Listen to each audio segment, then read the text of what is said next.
Olá, eu sou Jaqueline Airoso, sejam todos muito bem-vindos de volta ao meu canal, onde hoje eu vou contar para vocês uma história terrivelmente inesquecível e essa história vocês realmente não vão esquecer.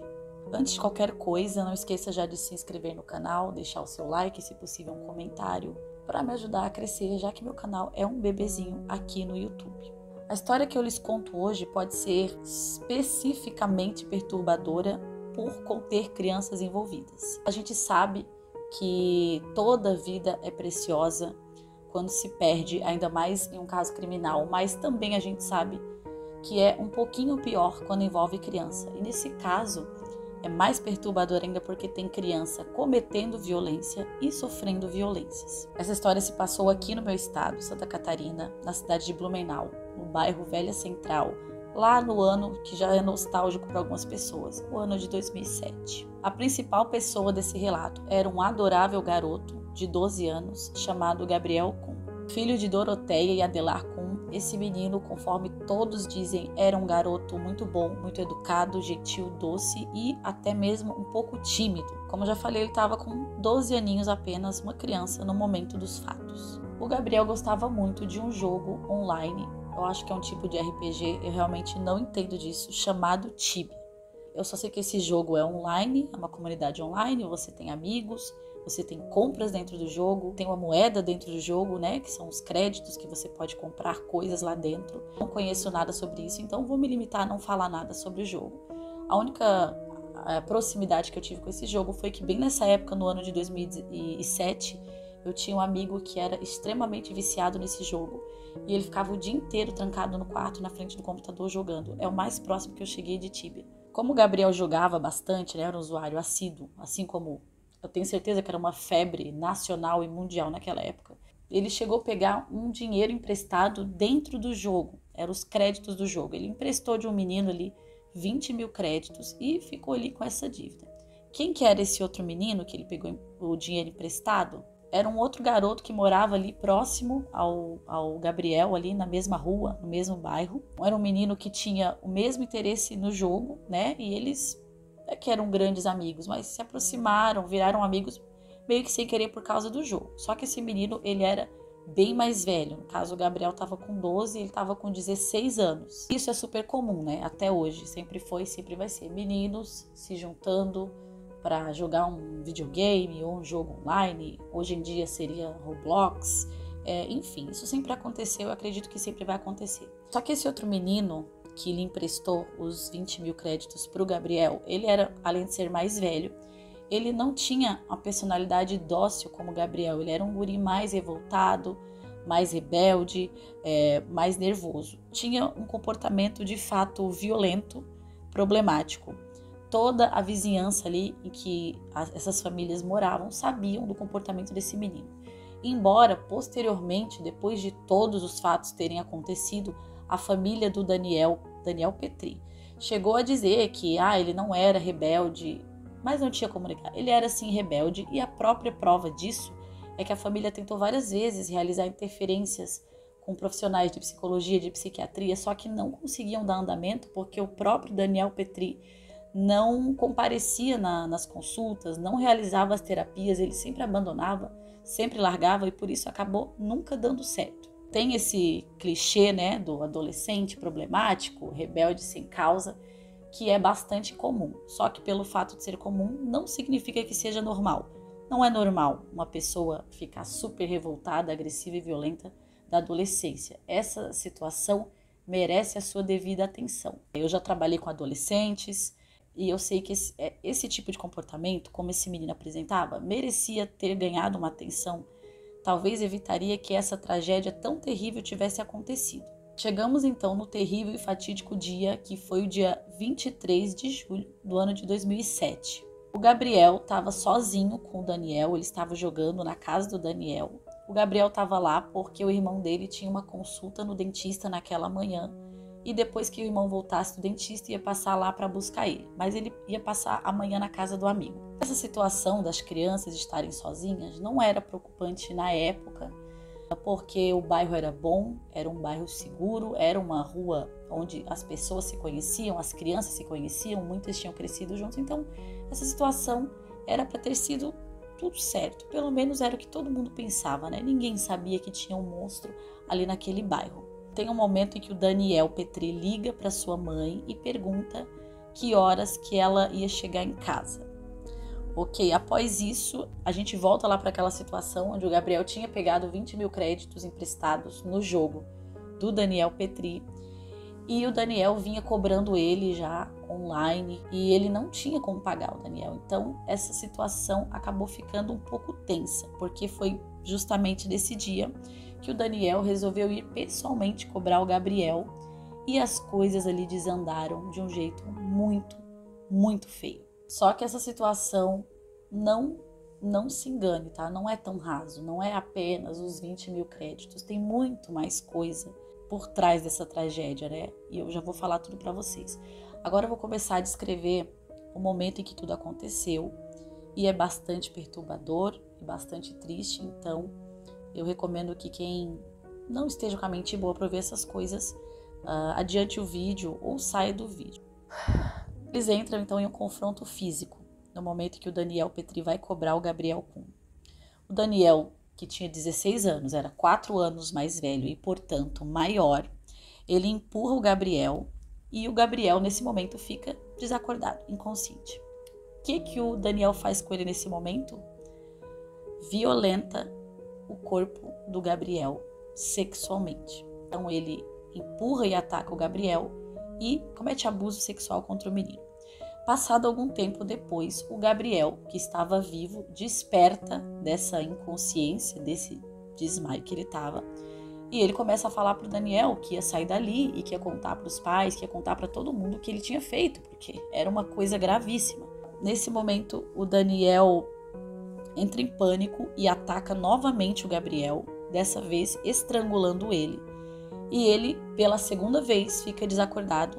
O Gabriel fica inconsciente. Só que dessa vez, como já era a segunda vez que o Gabriel apagava, o Daniel pensou que ele já estivesse sem vida. Entra em pânico e fica pensando: como é que eu vou sair dessa situação? Como é que eu vou me livrar desse menino, desse corpo que está aqui na minha casa? Então ele decide tentar esconder o corpo do Gabriel. No começo ele tem uma ideia, obviamente não muito inteligente, de tentar suspender o corpo do menino, manter suspenso no alto e na cabeça dele, assim as pessoas não veriam. Então ele pega ali uns fios e tenta amarrar o corpo do Gabriel, só que o corpo dele estava pesado. E aí é onde surgem essas ideias que só pode surgir na mente de um monstro, né? De um psicopata, de um verdadeiro demônio. Ele decide então que ele vai diminuir o peso corporal do Gabriel. E claro que ele pensou em fazer isso da maneira mais macabra e violenta. Decide então remover as pernas do Gabriel para diminuir o seu peso corporal. E ele usa, de fato ele faz isso, e ele usa uma serra para isso. Começa essa tarefa dos infernos, né? Mas sabe o que é pior? Pior que tudo isso que eu já relatei para vocês, o Gabriel estava vivo e ele acordou no momento em que o Daniel estava tirando as suas pernas com a serra. Ele estava vivo, mas obviamente quando ele acordou, uma dor insuportável, ele entrou em choque e desmaia então pela terceira vez, né? Acredito que por causa da dor. Vocês conseguem imaginar, gente, que coisa terrível?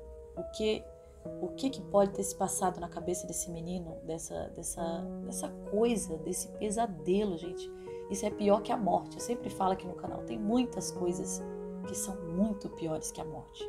Se ele tivesse morrido com o primeiro golpe, seria igualmente terrível, mas ele não sofreria tanto. Olha o que esse menino passou, gente. Então, da terceira vez que o Gabriel perde a consciência, dessa vez por estar sem as pernas e com líquido vermelho jorrando abundantemente do seu corpo, o Daniel entra em pânico, fica mais assustado ainda, mais tenso, né? A situação está se complicando, está se agravando. Ele larga tudo ali. Larga o corpo do Gabriel do jeito que estava ali e sai. Isso fere a gente de ler isso, sabe? Independente de eu ser mãe, de eu trabalhar em escola, isso fere qualquer pessoa que tenha o mínimo de empatia ou de humanidade, porque na cabeça dele era só um corpo. Era só um problema, era só uma questão ali que estava indo ruim, fazendo o dia dele ficar ruim. E ele se livrou ali, como se não fosse nada.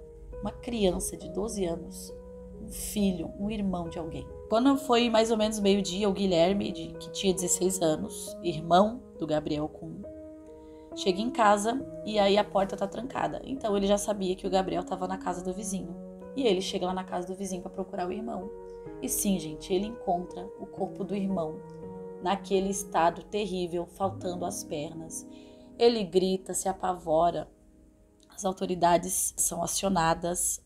O Daniel foi encontrado na casa dele, em pânico, então foi levado. Ele não foi preso, tá? Me recuso a falar a palavra preso. Ele não foi preso, então não vou falar isso, que eu já fico com mais ódio ainda.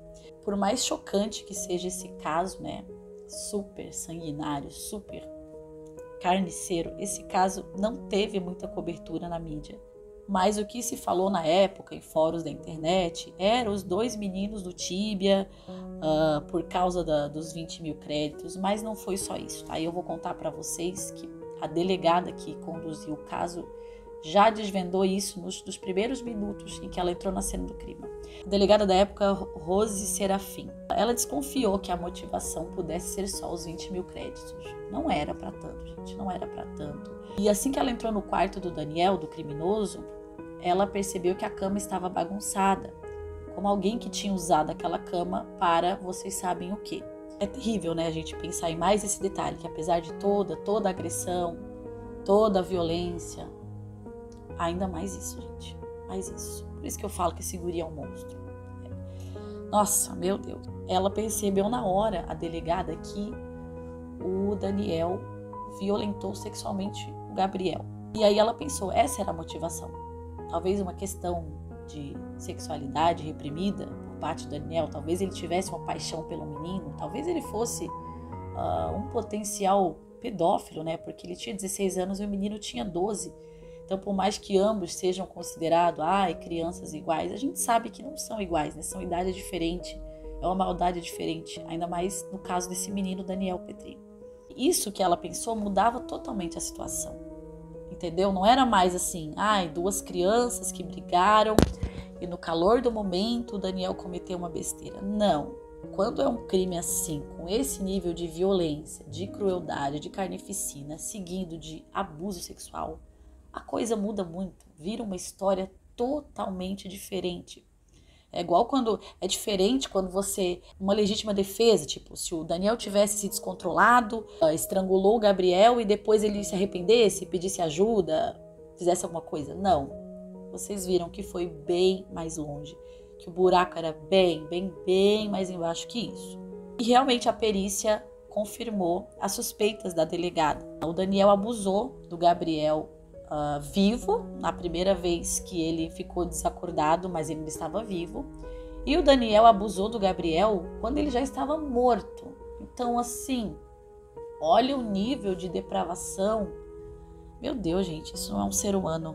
Caso alguém ainda tenha dúvida, o motivo oficial da morte do Gabriel foi uma terrível hemorragia, né? Por conta, tadinho, dele ter sofrido ali a perda das suas pernas. Quando essa questão do abuso veio à tona, a primeira coisa que o Daniel falou foi: eu não sou gay. Tudo que ele fez, a preocupação dele era dizer que não era gay. Aí a delegada viu que era realmente uma questão mais profunda. O rapaz era um monstro em potencial, né? E ele acabou confessando que cometeu o crime, só que ele jurou que a motivação era os 20 mil créditos do Tíbia e nada a ver com a sexualidade dele, nada que ele já estivesse planejando fazer contra o Gabriel. Agora eu vou contar para vocês já, no final do vídeo, a parte mais assustadora do caso. E sim, gente, tem uma coisa mais assustadora do que tudo que eu já contei para vocês agora. Vou até chegar mais perto aqui, ó. No Brasil, menores de idade, tá? Esses anjinhos que cometem crimes, mesmo crimes cruéis como esse, violentos, eles não são presos. Eles não são acusados de assassinato. Eles apenas são enviados para uns centros de detenção para menores infratores. É isso. E o máximo de tempo que eles ficam nesse centro para menores infratores é 3 anos. Esse guri, ele estava centro que fica na cidade de Itajaí, pertinho aqui de onde eu moro, onde eu ia fazer faculdade todos os dias quando eu estudava jornalismo. Então, ele foi para lá com 16 anos e ele saiu com 19 anos, numa boa. No dia 6 de setembro de 2007, o Daniel Petri foi levado para esse centro juvenil e, como eu falei para vocês, foi solto com 19 anos, com uma nova identidade e com todo o tempo do mundo para recomeçar a sua vida. Ele pode ser seu vizinho, seu amigo, pode ser meu colega de trabalho, pode ser meu vizinho, pode ser um cara que eu vejo em algum lugar. Vocês têm noção disso? Se isso não é a coisa mais revoltante do mundo, eu não sei o que é. Papo reto, sem política, sem ideologia, falando aqui de ser humano para ser humano. Vocês acreditam que alguém que cometeu um crime do jeito que ele cometeu, um crime covarde e cruel, que, como eu falei aqui, seria outra situação se fosse uma legítima defesa ou se existisse um arrependimento, mas vocês viram que o cara foi lá no inferno e deixou o diabo com medo. Até o diabo falou, meu Deus. E depois ele teve a coragem de abusar do guri. Vocês acham que uma pessoa que fez isso com 16 anos, né, no início da carreira, tem condição de viver em sociedade? Num mundo em que a gente o tempo todo é contrariado, é desrespeitado, é enganado, é frustrado? Como é que um ser desse vai viver na sociedade? Não tem como, gente, não tem como. Desculpa, mas não é ser humano, não tem direito de estar aqui fora. E isso piora quando a gente pensa na vítima. Ai, mas nada vai trazer a vítima de volta. Sim, isso é culpa de quem? Quem é que cometeu o crime? Olha, é fogo, viu? Para quem defende que são crianças, não sabem o que estão fazendo, que é contra a pena de morte, se coloque no lugar da família, gente, da família do garoto. É diferente, é ruim quando você perde um familiar por um acidente, por uma doença, mas imagine perder desse jeito. Deus me livre. Eu não concordo, não consigo entender, tá? Perdoe minha ignorância. Se alguém for especialista nisso, me fale por que os jovens que fazem uma coisa tão cruel não pode ter um julgamento justo. Nem todo lugar é assim, como no Brasil. Já contei aqui no canal casos de crianças assassinas que tiveram. Poxa, pelo menos o pavor de um julgamento eles tiveram. E eram bem mais novos do que 16 anos. Não sei porque os jovens não têm um julgamento justo. Eu sei que o jovem não está com o cérebro completamente formado, eu sei que ele não está maduro. Eu trabalho com crianças, eu entendo isso. Tamanha perversão e maldade não pode ser só uma fase. Não pode ser um resultado dessa imaturidade. Não é assim, gente. Não é assim que a gente é. Por mais que ninguém seja perfeito e exista a rebeldia, não é todo mundo que faz isso. É só você ver que não é todo mundo que faz isso. Ninguém manifesta uma coisa dessa sem ser um verdadeiro monstro. Esse foi o caso de hoje. Terrível, né? Péssimo. Mas apesar de tudo, espero que vocês tenham gostado. Se inscrevam no canal. Vou começar a trazer outros tipos de materiais aqui para o canal. Para quem não sabe, eu gosto muito de escrever. E esse canal é o jeito que eu exercito o meu jornalismo, que é uma área que eu amo muito, mas que eu não trabalho nessa área, eu trabalho na área da educação. Então vou começar a postar aqui no canal as histórias que eu escrevo. Eu espero muito que vocês acompanhem e que vocês gostem, tá? Muito obrigada por assistir até aqui e até o próximo vídeo. Beijos!